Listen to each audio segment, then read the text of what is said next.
Brittany Ferries leaves Plymouth and goes to Santander. I think it's actually once a week. Either way, I went on a Sunday afternoon at 4 o'clock and it arrives there on a Monday morning. Now, for those who've never actually done this, what happens is you turn up at the ferry port in Plymouth, they put you into lines, it's all quite well thought through, but then you actually get to go on board, which seems to confuse and indeed scare a lot of people, mostly bikers with expensive bikes. Because when you get on board, they'll line you up in 2 rows, and if you look along the floor, you'll see wire basically threaded through the floor itself. You put your bike on the stand, side stand or the main stand, and I would recommend the main stand, and the guys that work there come up, they put a cushion on the seat and they throw a strop from one side of the bike to the other and just literally crank it down the same way that you would if you were tying something onto a roof rack. Now, for those who've got very expensive bikes, I did see quite a few people start to weep gently because they weren't too sure how good these guys were going to be, and a lot of them stood there and actually watched them do it. And I stood there and watched them do it, and having done it, I didn't do it the second time on the way back because I think you'll find they know what they're doing. It just does look a bit scary, but it does seem to be quite safe, and it's better tied down than not. So basically you have an afternoon, an evening and a morning to kill on board this thing. Interestingly, it does about 24-25 knots. It doesn't hang around. There is entertainment on board. They do their best, truth be told, to entertain the kids in the afternoon to the extent whereby hopefully they'll tire them out so they'll go to bed early. Some do, some don't. Then there's entertainment in the evening, which, to be fair, isn't too bad. I've seen better, but I've seen a hell of a lot worse. And you are a captive on a ship, bear in mind. So all in all, it's none too bad. The other interesting thing is if you actually look at the Brittany Ferries website, there's a media pack there and it gives you information about the ship. Now, the ship will carry 650 cars and I think it's 2,400 people. I paid, I think it was £360. That was for a cabin on the way out and a seat on the way back. Multiply that by 650 and see what you get. It's an interesting figure. Somebody's making money somewhere.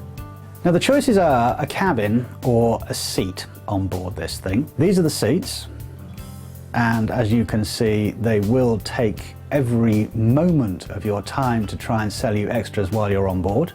Doesn't look the most comfortable place to be, and if you have a long journey the next day, I would suggest a cabin. Admittedly, it's 95 earth pounds, but you get somewhere to sleep. Ugh. It's 7:30 in the morning, and the only reason I'm awake is an idiot in a cabin somewhere around here has just dropped a sink, which has been kind of loud. Anyway, the upshot of this is that I decided to go for a cabin as opposed to a seat. Go for a cabin, don't go for a seat. It's not the biggest place in the world, but you can sleep in it, and if you don't mind the motion of the ocean, it's reasonably comfortable. So I would advise you to go for a cabin. Horrendously expensive, and it doesn't include breakfast, but I'm now going to go for a run on deck and then have some breakfast, so I'll let you know what that's all about. For those who like their food on board, it's actually very impressive. There's 2 cafeterias. There's one which is basically self-service. You go down, you can have steak and chips, I think, for about £8, something like that. For those who like French pâtisserie, as in nice tarts, they do some stunningly good value French tarts on board that ship.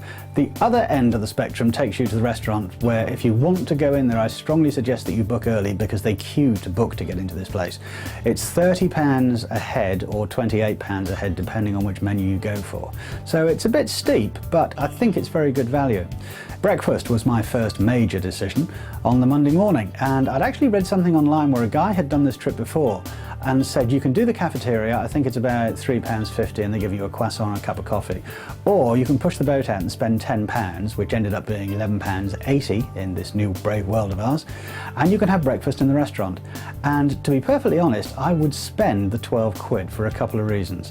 One, the food is very good. There's plenty of it. You get a table to yourself. And 2, it's a great way of wasting 2 hours in the morning because you can sit there in some luxury, have a very leisurely breakfast and watch the world go by in your own little world. So pay the money, get the extra breakfast and go to the restaurant. That would be my advice. Apart from that, we arrived in Santander all in one piece and indeed on time.